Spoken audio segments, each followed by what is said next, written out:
لیکن میرے عزیزو، آج میں ایک بہت اہم بات آپ کے سامنے رکھنے جا رہا ہوں.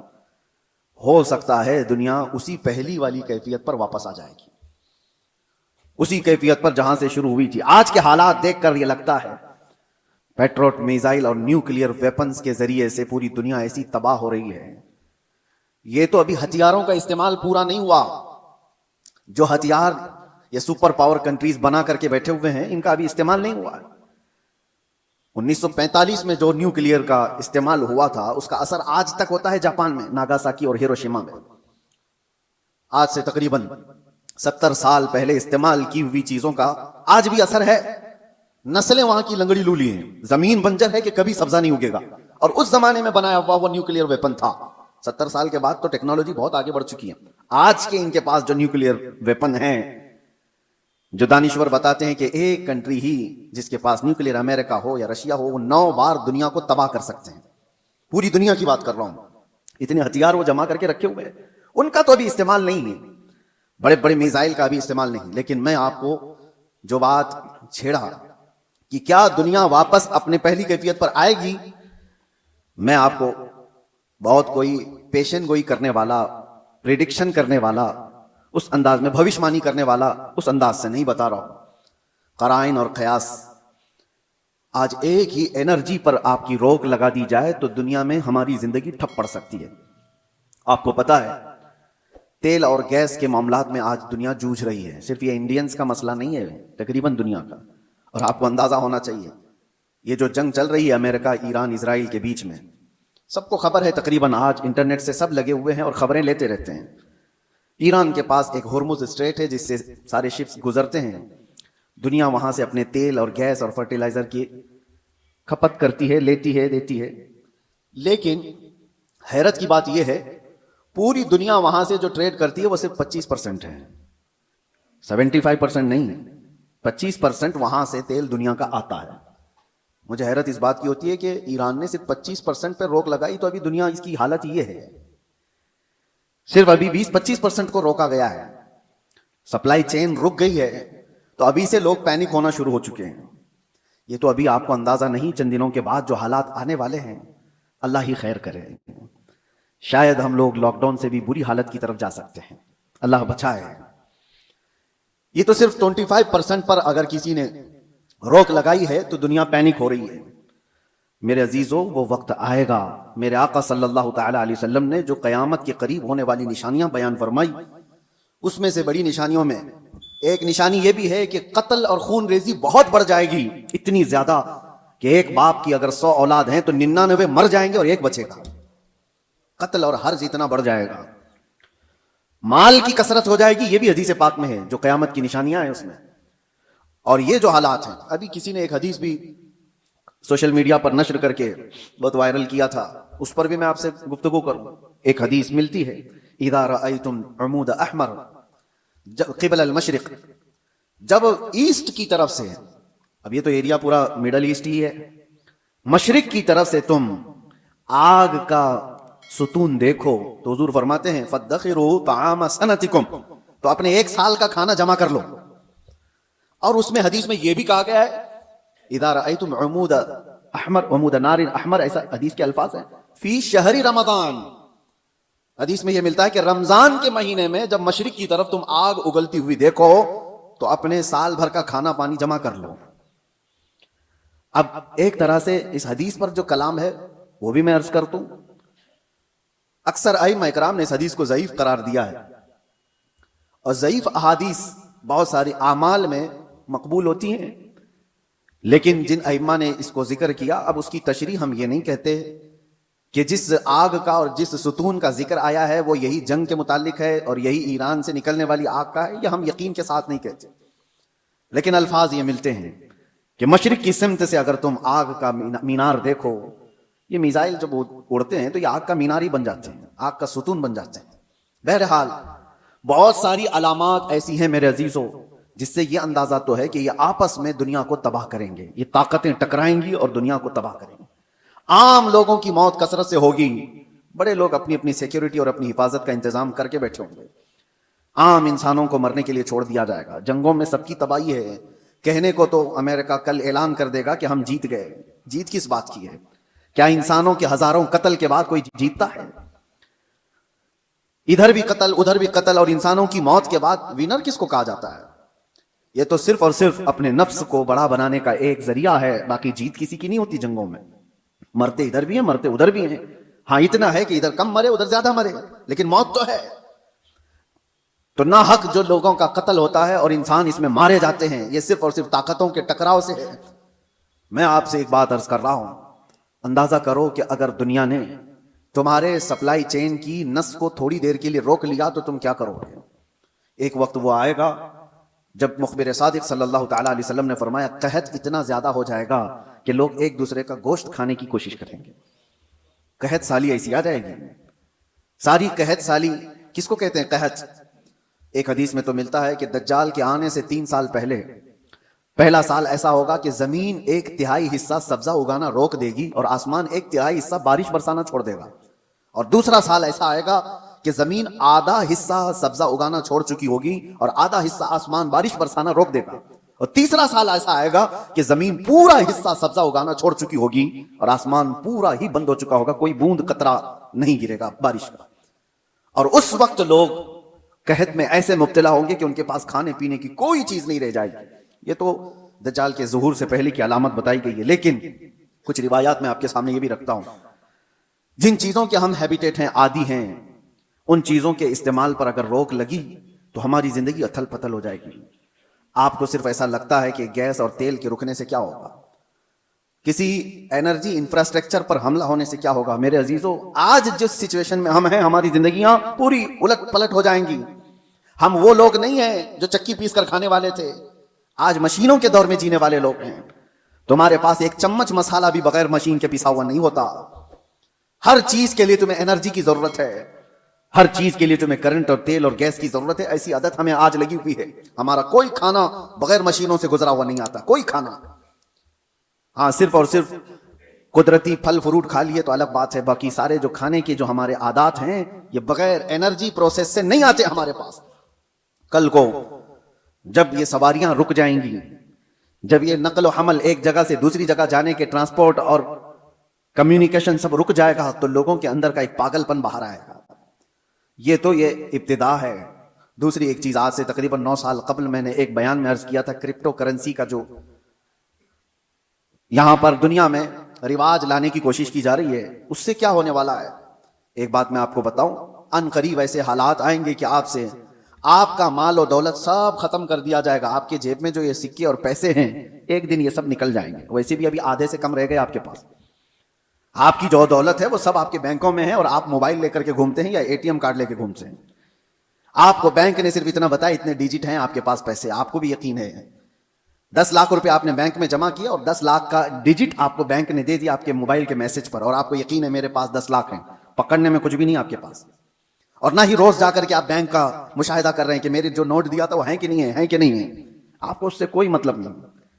بینکوں نے آپ کو ایک ضمانت دے دی کہ آپ کے اتنے پیسے ہمارے پاس ہیں۔ ضمانت کیا ہے؟ صرف میسج ہے، وہ ڈیجٹ ہے، وہ نمبرز ہیں، انہی نمبرز پر دنیا جی رہی ہوگی۔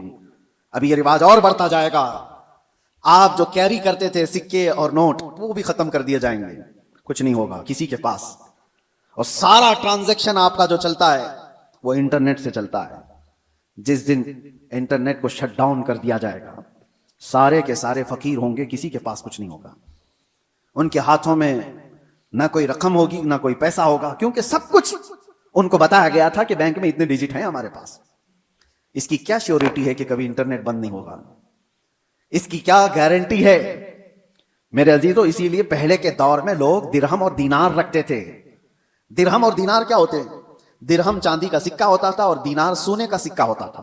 حکومتیں چاہے جتنی بھی بدل جائیں، دینار کو آپ میلٹ کرتے تو سونے کی ویلیو ہمیشہ رہتی، چاندی کی ویلیو ہمیشہ رہتی۔ لیکن یہودیوں نے درہم اور دینار کو ہٹا کر کے کرنسی نوٹ لائے، کاغذ کے ٹکڑے جو آج ہماری جیب میں ہیں، 100 کا ہے، 200 کا ہے، 500 کا ہے، 2000 کا، جو بھی نوٹ ہیں، ڈالر ہو کہ یورو ہو کہ پاؤنڈ ہو کہ روپیہ ہو، سب کاغذ پہ ہیں۔ اور اس کاغذ کی ویلیو صرف اس لیے ہے کہ گورنمنٹ نے کہا ہے اس کی اتنی قیمت ہے، اور جس رات کو اعلان کر دے کہ کل سے یہ نوٹ نہیں چلنے والی، وہ سارے کچرے کے باؤ میں بھی نہیں جاتے، وہ کاغذ کے ٹکڑے ہیں، ردی پیپر ہو جائیں گے جس دن اعلان ہو جائے، اور ہو چکا ہمارے یہاں تو۔ ایک بار رات میں اعلان ہو گیا کہ 500 کے نوٹ 1000 کی نوٹ بند ہو گئی، ختم ہو گیا. وہ پیپر کہاں ہے آج؟ یا اس وقت کے 2016 سے پہلے کے وہ 500 1000 کی نوٹ لے آؤ، آپ کو پکڑ کے لے جائیں گے. اس کی کوئی ویلیو نہیں ہے، اس کی کوئی حیثیت نہیں. تو وہ کاغذ کے ٹکڑے. تو پہلے دنیا درہم اور دینار سے کاغذ کے ٹکڑے پہ آئی، کاغذ کے ٹکڑوں سے پھر ATM کارڈ پہ آئی، پھر کارڈ بھی کیری کرنے کی ضرورت نہیں، اب صرف موبائل میں آئی. آپ موبائل سے سارا ٹرانزیکشن کرو، ادھر سے میسج ادھر گیا، ادھر سے میسج ادھر آیا. باقی حیرت ہوتی ہے، کبھی ہم ٹیکسی میں بیٹھے ہیں 500 روپے ہو گئے، نہ میں نے جیب سے کچھ نکالا نہ اس نے لیا، ادھر سے میسج ادھر گیا، اس کو بھی یقین ہے میرے پاس 500 آ گئے، میرے پاس بھی وہی موبائل، اس کے پاس بھی وہی موبائل، موبائل موبائل. صرف اتنا کہہ دیا اس کو کہ 500 کا ایک میسج چھلک گیا ہے، ہاں وہ آگے بڑھ گیا. یہ یقین بڑھتا چلا گیا ان ڈیجٹس کے اوپر، ان نمبرز کے اوپر. وقت ایسا آئے گا کہ ساری زندگی انہی نمبرز پر گھوم رہی ہوگی. ایک دن اچانک یہ سارے مواصلات کا ذریعہ بند کر دیا جائے گا اور لوگ قحط سالی کے شکار ہوں گے. آپ کس سے پوچھیں گے؟ آج جو دنیا بٹ کوئن کا اور کرپٹو کرنسی میں پیسے لگاتی ہے، اس کا طریقہ کیا ہے پتا؟ بٹ کوئن ایک غائبانہ کرنسی ہے، کسی کنٹری کی کرنسی نہیں. ڈالر آپ نے دیکھا ہے، یورو آپ نے دیکھا ہے، پاؤنڈ انگلینڈ کا آپ نے دیکھا، روپیہ بھی دیکھا ہے. بٹ کوئن کیا ہے وہ دیکھا ہی نہیں کسی نے، وہ ہے ہی نہیں. وہ ایک کرمنل دنیا چلاتی ہے اور انہوں نے اپنی ایک قیمت اس کی لگائی ہے اور روز بڑھتی جاتی ہے قیمت. 40 لاکھ 50 لاکھ 60 لاکھ ایک ایک بٹ کوئن خریدنے کے لیے لوگ پیسے لگاتے ہیں. آپ نے 60 لاکھ روپے دے کر ایک بٹ کوئن خریدا، سامنے والے نے کہا کہ ہاں ایک بٹ کوئن آپ کا ہے. کہاں ہے وہ؟ اس نے نمبر دیا ہے خالی، کوئی سونا اور چاندی اٹھا کے نہیں دیا، کوئی گارنٹی نہیں ہے. بس اس پر بھی دنیا پاگل ہے اور لاکھوں کی تعداد میں کرپٹو کرنسی اور یہ بٹ کوئن کو خریدنے کے لیے پاگل ہے دنیا، پیسے لگائی ہوئی ہے. جو چیز دکھ ہی نہیں رہی ہے اس کو بھی خریدا جا رہا ہے، لیا جا رہا ہے. میرے عزیزو، میں آپ کو ان آخری علامات کے بارے میں کہہ رہا ہوں کہ دنیا کبھی ترقی کرتے کرتے کرتے اتنے آگے جا چکی جو اس کی خود کی تباہی کا ذریعہ ہے. انسان خود اپنے آپ کو تباہ کر لے گا.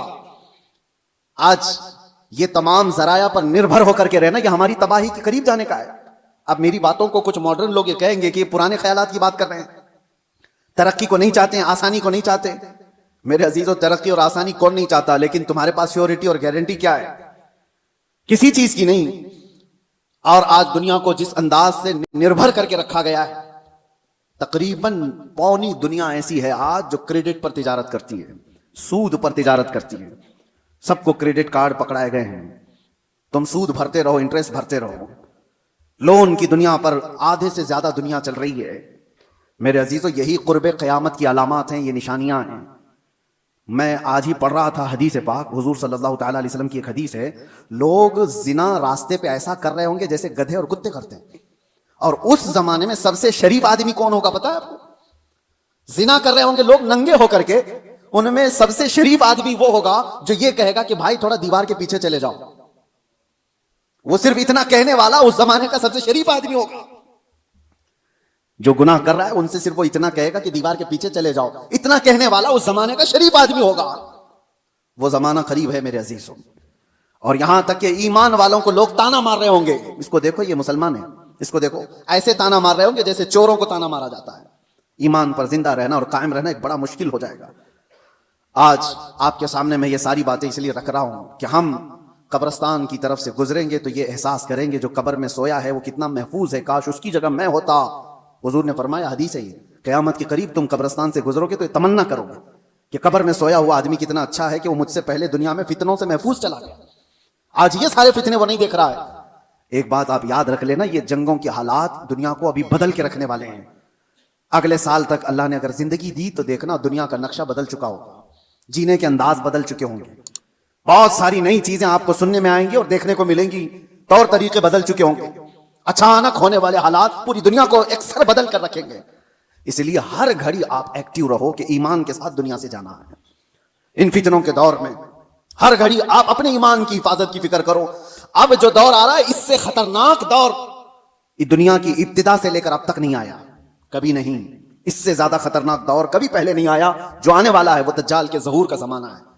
نبی اکرم صلی اللہ علیہ وسلم نے فرمایا، روئے زمین پر سب سے بڑا فتنہ ہوگا دنیا کا. اور نبی آخر الزمان خود دعا کرتے تھے اللہ کی بارگاہ میں کہ اللہ مجھے دجال کی فتنوں سے محفوظ رکھ. تو سید الانبیاء جس کی دعا کر کے پناہ مانگتے ہوں، ہمارا حشر کیا ہوگا، ہمارا حال کیا ہوگا؟ جس کو بچنے کی فکر ہوگی اللہ اس کی حفاظت کرے گا.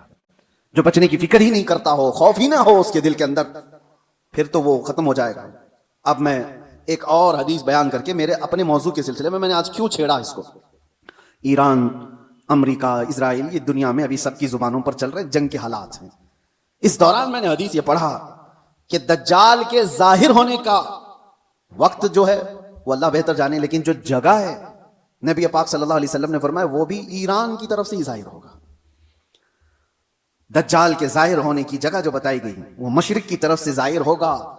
ایران کا ایک شہر ہے اصفہان، نبی پاک صلی اللہ تعالی علیہ وسلم فرماتے ہیں یتبع الدجال من اصفہان 70,000، حضور فرماتے ہیں اصفہان شہر سے 70,000 یہودی دجال کی فوج میں شامل ہوں گے۔ اب یہ اصفہان کہاں ہے؟ اصفہان تو یہ ایران کا شہر ہے۔ 70,000 یہودی ہیں یہاں پر؟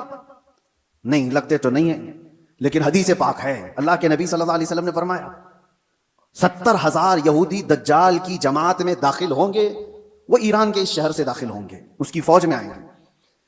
ہو سکتا ہے لوگ میرے اس بیان کو یوں کہہ رہے ہوں کہ یہ ایران کے خلاف بول رہے ہوں۔ میرے عزیزو، آج جن حالات اور جو کیفیت کو ہم دیکھ رہے ہیں، ہم مظلوموں کے ساتھ کھڑے، ظالم کے ساتھ کبھی نہیں کھڑے ہوں گے۔ اسلام کی خاصیت ہے یہ، ظالم کے ساتھ کبھی نہیں کھڑے ہوں گے۔ ظالم امریکہ ہے، ظالم اسرائیل کے یہودی ہیں، پوری دنیا کو انہوں نے ظلم کی چکی میں پیسا ہے۔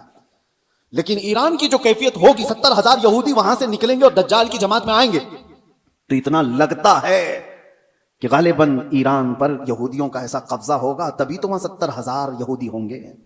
وہ دور آئے گا۔ آج جس حالت میں ایران لڑ رہا ہے، چند باتیں لوگوں کو خوش کر رہی ہیں، ایران نے اتنا ٹھوکا، اتنا مارا، ہو سکتا ہے، اور یہودیوں کو اور سپر پاور کو گھٹنے ٹیکنے پر مجبور کیا، یہ وقتی طاقت ہو سکتی ہے اور اللہ کامیابی دے، ہم اس کے خلاف نہیں ہیں۔ لیکن حدیث پاک، مجھے اس حدیث پاک سے یہ لگتا ہے وہ وقت آئے گا جب ایران پر یہودیوں کا ایک غلبہ ہوگا، تبھی تو وہاں سے دجال کی جماعت میں لوگ شامل ہوں گے۔ دوسری حدیث یہ بھی میں بتاؤں، امام مہدی جب ظاہر ہوں گے تو فرمایا گا امام مہدی کی جو فوج ہوگی وہ قسطنطنیہ کو فتح کرے گی۔ قسطنطنیہ کیا ہے؟ کانسٹنٹائن جس کو کہا جاتا ہے، یہ استنبول شہر ہے جو آج کا ترکی کا شہر۔ اب حدیث سنو، استنبول شہر کیوں فتح ہوگا؟ وہاں تو مسلمان ہیں۔ آج جو حالات ہیں استنبول میں، اذانوں کی آوازیں گونج رہی ہیں، لوگ نماز پڑھ رہے ہیں، پھر امام مہدی کیوں فتح کریں گے؟ لگتا ہے اس سے بھی یہ ہے کہ یہ بھی شہر مسلمانوں کا نہیں ہوگا اس وقت، یہ بھی عیسائی اور یہودیوں کے ہاتھ میں جا چکا ہوگا، اور امام مہدی کے زمانے میں اس کو فتح کیا جائے گا۔ اور حدیث کے جو الفاظ ملتے ہیں، ترتیب پہلے کیا ہونا ہے، امام مہدی ظاہر ہوں گے، وہ دمشق کی طرف لوگوں کو لے کر جائیں گے، اور پھر یہ جنگ ہوگی اور فتح قسطنطنیہ ہوگا، یعنی استنبول فتح ہوگا۔ وہ تو صرف 2 تکبیر پر فتح ہو جائے گا، یہ روایت میں ملتا ہے۔ امام مہدی اور مومنین کی جو جماعت ہے وہ شہر کے باہر کھڑے ہو کر اللہ اکبر کہے گی، آدھا شہر فتح ہو چکا ہوگا، دوسری بار اللہ اکبر کہیں گے، شہر فتح ہو چکا ہوگا۔ بڑی جنگ کا ذکر نہیں ہے، اور فتح ہو چکا ہوگا، اسی وقت یہ افواہ پھیل جائے گی دنیا میں کہ دجال ظاہر ہو گیا ہے اور اس کا فتنہ مشہور ہو گیا ہے۔ تو امام مہدی کے ساتھ جو لوگ ہوں گے وہ دجال کے مقابل میں وہیں سے نکلیں گے۔ تو امام مہدی کے متعلق جو بات ہے، ابھی جو میں نے کہا قسطنطنیہ، یہ بھی استنبول شہر اس وقت شاید ہم مسلمانوں کے ہاتھ میں نہیں ہوگا، تبھی تو فتح ہوگا۔ اور تیسری ایک خاص بات، جو بات میں نے چھیڑا تھا، حضور فرماتے ہیں جو مجاہدین اس اخیر زمانے کی جنگ میں شریک ہونے والے ہیں، حضور فرماتے ہیں اللہ نے ان پر آگ کو حرام فرما دیا۔ روئے زمین کے بہترین لوگ ہوں گے جو امام مہدی کی فوج میں شامل ہو کر مقابلہ کر رہے ہوں گے دجال سے۔ لیکن ساتھ میں حضور فرماتے ہیں، اب سنیے توجہ، جس جملے پر مجھے بہت زیادہ تعجب ہے، فرماتے ہیں حضور کہ میں یہیں سے ان کے گھوڑوں کے رنگ کو بھی دیکھ رہا ہوں۔ نبی پاک صلی اللہ تعالیٰ علیہ وسلم مخبر صادق ہیں، وہ غیب کی خبر جانتے ہیں، رات کے حالات دیکھ رہے ہیں، اللہ نے ان کو علم عطا کیا، یہ سب اپنی جگہ پر، یہ ہمارا عقیدہ ہے۔ لیکن اس جملے پر توجہ کرے، کیا اس زمانے کی فوج گھوڑے پر بیٹھی ہوگی؟ حضور فرمانے میں ان کے گھوڑوں کا رنگ دیکھ رہا ہوں۔ تو اسی حدیث سے مجھے یہ کہنا پڑا شاید دنیا جہاں سے شروع ہوئی تھی وہیں سے واپس آ جائے گی۔ دور ایسا آ جائے گا کہ جہاں سے دنیا شروع ہوئی تھی وہ گھوڑ سواری تھی، سواریاں تھیں، لڑائی کے دور بھی تلواروں کے تھے، نیزے اور بھالے کے تھے، میزائل اور یہ سارے جیٹ طیارے نہیں تھے۔ اسی لیے ایک مشہور سائنسدان آئنسٹائن کی بات میں کوئی اپنے حوالے کے لیے یا میری تائید کے لیے نقل نہیں کر رہا ہوں، لیکن مشہور ہے زمانے میں، اس نے کہا تھا 3rd ورلڈ وار کیسے ہوگی یہ مجھے پتا نہیں، لیکن 4th ورلڈ وار ہوگی تو لکڑیوں سے لڑی جائے گی۔ تو اس سے پوچھا کہ ایسا کیوں؟ کہا تھرڈ ورلڈ وار میں دنیا اتنی تباہ کر دیں گے یہ لوگ نیوکلیئر پاور سے کہ کچھ بچا ہی نہیں ہوگا، اور بعد میں جو لوگ بچے ہوں گے وہ لکڑیوں سے لڑیں گے۔ یہ اس کے اپنے پریڈکشن ہو سکتے ہیں، میں اپنی تائید میں نہیں کہہ رہا ہوں، لیکن حدیث پاک حضور پاک صلی اللہ تعالی علیہ وسلم فرماتے ہیں۔ اور یہ ایک حدیث یہ بھی ہے کہ دجال جس گدھے پر سوار ہوگا وہ بھی حدیث میں اس کا ذکر ہے کہ وہ 1 میل تک 1 قدم رکھے گا، اور اس کی بھی سواری کا ذکر ہے۔ اب وہ کون سی سواری ہے اس کا ذکر آیا ہے حدیثوں میں، تو ہم حدیث کے ظاہری معنی کو بھی دیکھتے ہیں، اور ہو سکتا ہے اس کا باطنی کوئی اور معنی ہو، لیکن جب تک حدیث ظاہر میں سمجھ میں آتی ہے اسی پر ہم عمل کرتے ہیں۔ آخر زمانہ شاید ویسا آنے والا ہو، اس لیے میرے عزیزو بہت ترقی پر جو آج عروج پر لوگ ناز کرتے ہیں، شاید دنیا ان کو پٹک دے گی، دنیا ان کو واپس ان کے نشے کے غرور کو مٹی میں ملا کر رکھ دے گی۔ آج جن کے پاس پیٹروٹ میزائل ہیں، جن کے پاس چاند میں جانے کی صلاحیت، جن کے پاس مرین پنڈبیاں ایسی کہ سمندروں کو چیر کر کے نکلنے والی سارے ہتھیار سب کچھ تھا ان کے پاس، لیکن جس دن یہ ساری ٹیکنالوجی مار دی جائے گی، ختم کر دی جائے گی، یہ کسی اور کے ذریعے سے نہیں، تم آپس میں مار لو گے ایک دوسرے کو، تم نے بھی ہتھیار بنائے ہم نے بھی ہتھیار بنائے، دونوں مار لیں گے، ایک دوسرے کو ختم کر دیں گے۔ پھر جینے کا سلیقہ وہی ہوگا جو انسانوں کے ابتدائی زمانے میں تھا۔ انسان دنیا میں جس طرح سے بغیر لباس کے سادہ سا آیا تھا، اسی انداز سے پھر جینے کا طریقہ سیکھ لے گا، اور دنیا وہیں پر آ جائے گی۔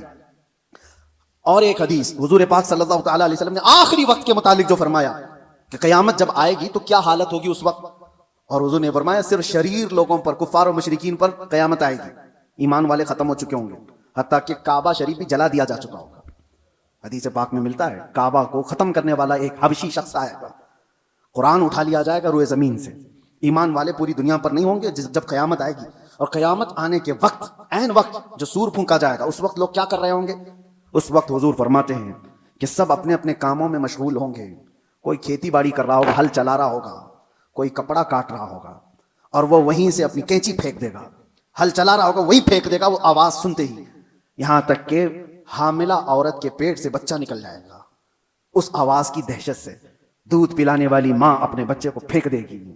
یہ جو حدیث میں ہے، وہاں پر بھی دنیا کی بڑی ترقیات کا ذکر نہیں ہے، یہ نہیں ہے کہ بہت ہائی فائی انٹرنیٹ میں آدمی بیٹھا ہوگا یا مشینیں چلا رہا ہوگا، وہاں پر بھی حدیث میں ذکر ملتا ہے کہ ہل چلا رہا ہوگا، کینچی کاٹ رہا ہوگا۔ پھر مجھے یہی کہنا پڑتا ہے کہ دنیا جہاں سے شروع ہوئی تھی انہی حالات پر آ جائے گی، یہ کینچی ہاتھ میں لے گی اور ہل ہاتھ میں لے گی، زمین میں بیج بوئے گی اور فصل اگائے گی، اور جب آئیں گے تو چکی پیس کر کے اپنے گھر کے کھانے کا انتظام کرے گی۔ بہرحال جو بھی حالات ہیں، ہم دنیا کے آخری وقت پر آ چکے ہیں۔ اور ایک یہ بھی بات میں کہہ کر کے جاتا ہوں، بعض بزرگوں نے فرمایا امام مہدی کب ظاہر ہوں گے، تو اس کے متعلق بزرگوں نے فرمایا جب سارے مومنین دعا کرنے لگ جائیں کہ اے اللہ امام مہدی کو ظاہر فرما دے، تو اللہ تبارک و تعالی قریب ہے کہ ان کو ظاہر فرمائے گا۔ لیکن آج کی سچویشن یہ ہے، میں دیکھتا ہوں ہم ساری دعائیں کرتے ہیں، کیا مومنین کی عام جماعتیں امام مہدی کے ظاہر ہونے کی دعا کرتے ہیں؟ کہیں یہ دعا کا بھی رواج عام ہو جائے کہ اللہ امام مہدی کو ظاہر فرما دے، جب یہ دعا کثرت سے ہونے لگی کہ وہ آ جائیں گے امام مہدی کے ظاہر ہونے کی۔ اور دوسری حدیث یہ بھی ہے، یذہل الناس، حضور فرماتے ہیں ان ذکر دجال، دجال کا ذکر کرنا لوگ چھوڑ چکے ہوں گے، علماء ممبروں سے بیان کرنا ختم کر چکے ہوں گے، تب دجال آئے گا۔ جب تک دجال کے بارے میں اویئرنس ہوگا لوگوں کے درمیان، دجال نہیں آئے گا۔ لوگ بیان کرنا چھوڑ چکے ہوں گے اور اس کا ذکر کرنا ترک کر چکے ہوں گے، یہ دونوں چیزیں ہمارے اندر آنے نہ پائیں۔ اللہ تبارک و تعالی ہم سب کو آخری زمانے کی فتنوں سے محفوظ فرمائے۔ نظیم اللہ عز و جل ارشاد فرماتا ہے، سورہ یاسین کی یہ آیت ہے، ہم جس کو لمبی عمر دیتے ہیں اس کو اسی حالت کی طرف لوٹا دیتے ہیں جس میں وہ پہلے تھا۔ یعنی میں آیت کا مفہوم عرض کر رہا ہوں، انسان کی شروعات جو ہوتی ہے بچپنے سے، بچہ ہے، بچہ جس کیفیت میں بڑا ہوتا ہے، جوان ہونے کے بعد ایک پورا انسان نظر آتا ہے۔ بچے کو پورا انسان نہیں کہا جاتا، اس کی عقل بھی کم ہے، اس کی سمجھ کم ہے، اس کے چلنے پھرنے میں کمزوری ہے، کھانے پینے میں مکمل نہیں ہے، لیکن جب بوڑھا ہوتا ہے تو اس کو واپس بچپنے کی طرح بنا دیا جاتا ہے۔ انسان کی زندگی جہاں سے شروع ہوئی اسی طرف واپس آ جاتی ہے۔ اب اس آیت کی تفسیر میں علماء اعظام، مفسرین اعظام نے فرمایا ہے کہ ایک حالت سے دوسری حالت کی طرف پھیر دیا جانا، اس کو ننکسہ فی الخلق کہا جاتا ہے۔ سورہ یاسین کی جو آیت میں نے آپ کے سامنے پڑھی، ہماری زندگی جیسے شروع ہوئی، بچپنے میں دانت نہیں تھے، صرف دودھ پی سکتے تھے اور کوئی ہارڈ غذا نہیں کھا پاتے ہیں، بچپنے میں ہاضمہ اتنا مضبوط نہیں تھا کہ گوشت مچھلی سب کھا لیں، وہ نرم غذا کھاتا۔ بچپنے میں وہ خود سے چل نہیں پاتا تھا، کسی کے سہارے کی ضرورت ہوتی تھی۔ بچپنے میں بولنے میں تتلاہٹ آتی، صاف صاف الفاظ نہیں بول پاتا۔ چھوٹا بچہ ایک سوال کو بار بار کرنے لگتا ہے، اسی چیز کو بار بار پوچھتا ہے۔ چھوٹا بچہ کبھی کبھار خود سے پیشاب پخانہ کر لیتا ہے، اسے احساس نہیں ہو پاتا بستر میں، اس کی صفائی کے لیے اس کے ساتھ کسی کی ضرورت ہوتی ہے۔ اب ہم آتے ہیں بچپنے سے، جب بڑا ہوا جوانی میں یہ ساری چیزیں اس کی پرفیکٹ ہو گئی، لیکن جیسی بوڑھاپے کو پہنچا پھر سے وہی حالت پر آیا کہ اب بوڑھا بھی دانت گرنے کی وجہ سے ہارڈ چیزیں کھا نہیں پاتا، بوڑھے کو بھی نرم غذا دینی پڑتی ہے، بوڑھے کا بھی ہاضمہ مضبوط نہیں ہوتا کہ ہر چیز وہ ہضم کر لے جائے، بوڑھے کے اندر بھی اب کسی کے سہارے کی ضرورت آ گئی، اتنی کمزوری آ گئی کہ خود سے کھڑا ہو کر کے چل نہیں سکتا، کسی کے سہارے کی ضرورت ہے۔ بوڑھے کے اندر بھی بھولنے کی عادت آ گئی، بوڑھے کے اندر بھی ایک چیز کو بار بار پوچھنے کی عادت آ گئی جو بچے کے ساتھ تھی۔ بوڑھے کے اندر پھر وہ مقام بھی آ گیا کچھ بوڑھوں کو کہ پیشاب پاخانہ نکلنے لگا اور ان کو پتہ بھی نہیں چل پا رہا ہے، کنٹرول ختم ہونے لگ گیا جسم کا، بستر پر ان کے پیشاب پاخانے بھی ہو گئے۔ بہت سارے بوڑھوں کے ساتھ یہ معاملہ ہوتا گیا۔ تو کہا کہ انسان جہاں سے شروع ہوا تھا پلٹ کر کے وہیں آیا ہے، انہی حالات کی طرف اسے لایا گیا ہے اور پھر اس کا خاتمہ ہو جائے گا۔ میں یہ بات اس لیے عرض کر رہا ہوں کہ غالباً ایسا لگتا ہے کہ دنیا بھی جس انداز سے شروع ہوئی تھی پلٹ کر کے اسی انداز پر آ جائے گی۔ آج کے حالات ہمیں یہ بتا رہے ہیں۔ اگر آج کے زمانے میں کسی سے کہا جائے کہ دنیا واپس اپنے پہلے مدار پر آ جائے گی، پہلے کیفیت پر آ جائے گی، تو لوگ ہنسیں گے۔ دنیا کی پہلی والی کیفیت یہ ہے، زمین میں بیج بو، فصل آئے تو اناج نکالو، چکی میں آٹا پیسو اور روٹی بناؤ اور کھاؤ، نہ کوئی مشین کا تصور، پتھروں کو ٹکرا کر کے آگ جلاؤ اور دیے روشن کرو اور گھر کو اسی سے اجالا کرو، یہی پہلی کی کیفیت تھی۔ کپڑے اپنے ہاتھ سے سلو، باقی کوئی چیز نہیں تھی۔ گھوڑا سواری کرو، کوئی سواری نہیں تھی، نہ کار، نہ گاڑی، نہ پلین، نہ ٹرین، کوئی چیز نہیں تھی، جانوروں پر سواری کیے جاتے تھے۔ دنیا کی پہلی کیفیت ہے۔ آج میں اگر کہوں کہ دنیا کی اسی پہلی کیفیت پر واپس آنا پڑے گا تو لوگ ہنسیں گے، ایسا کیسا پاسبل ہے، ممکن نہیں ہے۔ لیکن میرے عزیزو، آج میں ایک بہت اہم بات آپ کے سامنے رکھنے جا رہا ہوں۔ ہو سکتا ہے دنیا اسی پہلی والی کیفیت پر واپس آ جائے گی، اسی کیفیت پر جہاں سے شروع ہوئی تھی۔ آج کے حالات دیکھ کر یہ لگتا ہے پیٹروٹ میزائل اور نیوکلیئر ویپنز کے ذریعے سے پوری دنیا ایسی تباہ ہو رہی ہے۔ یہ تو ابھی ہتھیاروں کا استعمال پورا نہیں ہوا، جو ہتھیار یہ سپر پاور کنٹریز بنا کر کے بیٹھے ہوئے ہیں ان کا ابھی استعمال نہیں ہوا۔ 1945 میں جو نیوکلیئر کا استعمال ہوا تھا اس کا اثر آج تک ہوتا ہے جاپان میں، ناگاساکی اور ہیروشیما میں۔ آج سے تقریباً 70 سال پہلے استعمال کی ہوئی چیزوں کا آج بھی اثر ہے۔ نسلیں وہاں کی لنگڑی لولی ہیں، زمین بنجر ہے کہ کبھی سبزہ نہیں اگے گا، اور اس زمانے میں بنایا ہوا وہ نیوکلیئر ویپن تھا۔ 70 سال کے بعد تو ٹیکنالوجی بہت آگے بڑھ چکی ہے۔ آج کے ان کے پاس جو نیوکلیئر ویپن ہیں، جو دانشور بتاتے ہیں کہ ایک کنٹری ہی جس کے پاس نیوکلیئر، امریکہ ہو یا رشیا ہو، وہ 9 بار دنیا کو تباہ کر سکتے ہیں۔ پوری دنیا کی بات کر رہا ہوں، اتنے ہتھیار وہ جمع کر کے رکھے ہوئے ہیں، ان کا تو ابھی استعمال نہیں ہے، بڑے بڑے میزائل کا بھی استعمال نہیں۔ لیکن میں آپ کو جو بات چھیڑا کہ کیا دنیا واپس اپنے پہلی کیفیت پر آئے گی، میں آپ کو بہت کوئی پیشن گوئی کرنے والا، پریڈکشن کرنے والا، اس انداز میں بھوشمانی کرنے والا اس انداز سے نہیں بتا رہا ہوں۔ قرائن اور قیاس، آج ایک ہی انرجی پر آپ کی روک لگا دی جائے تو دنیا میں ہماری زندگی ٹھپ پڑ سکتی ہے۔ آپ کو پتا ہے تیل اور گیس کے معاملات میں آج دنیا جوجھ رہی ہے، صرف یہ انڈینز کا مسئلہ نہیں ہے، تقریباً دنیا کا۔ اور آپ کو اندازہ ہونا چاہیے یہ جو جنگ چل رہی ہے امریکہ، ایران، اسرائیل کے بیچ میں، سب کو خبر ہے، تقریباً آج انٹرنیٹ سے سب لگے ہوئے ہیں اور خبریں لیتے رہتے ہیں۔ ایران کے پاس ایک ہرمز اسٹریٹ ہے جس سے سارے شپس گزرتے ہیں، دنیا وہاں سے اپنے تیل اور گیس اور فرٹیلائزر کی کھپت کرتی ہے، لیتی ہے، دیتی ہے۔ لیکن حیرت کی بات یہ ہے پوری دنیا وہاں سے جو ٹریڈ کرتی ہے وہ صرف 25% ہے، 75% نہیں ہے، 25% وہاں سے تیل دنیا کا آتا ہے۔ مجھے حیرت اس بات کی ہوتی ہے کہ ایران نے صرف 25% پہ روک لگائی تو ابھی دنیا اس کی حالت یہ ہے، صرف ابھی 20-25% کو روکا گیا ہے، سپلائی چین رک گئی ہے، تو ابھی سے لوگ پینک ہونا شروع ہو چکے ہیں۔ یہ تو ابھی آپ کو اندازہ نہیں، چند دنوں کے بعد جو حالات آنے والے ہیں اللہ ہی خیر کرے، شاید ہم لوگ لاک ڈاؤن سے بھی بری حالت کی طرف جا سکتے ہیں، اللہ بچائے۔ یہ تو صرف 25% پر اگر کسی نے روک لگائی ہے تو دنیا پینک ہو رہی ہے، میرے عزیزوں وہ وقت آئے گا، میرے آقا صلی اللہ تعالی علیہ وسلم نے جو قیامت کے قریب ہونے والی نشانیاں بیان فرمائی، اس میں سے بڑی نشانیوں میں ایک نشانی یہ بھی ہے کہ قتل اور خون ریزی بہت بڑھ جائے گی، اتنی زیادہ کہ ایک باپ کی اگر 100 اولاد ہیں تو 99 مر جائیں گے اور ایک بچے گا۔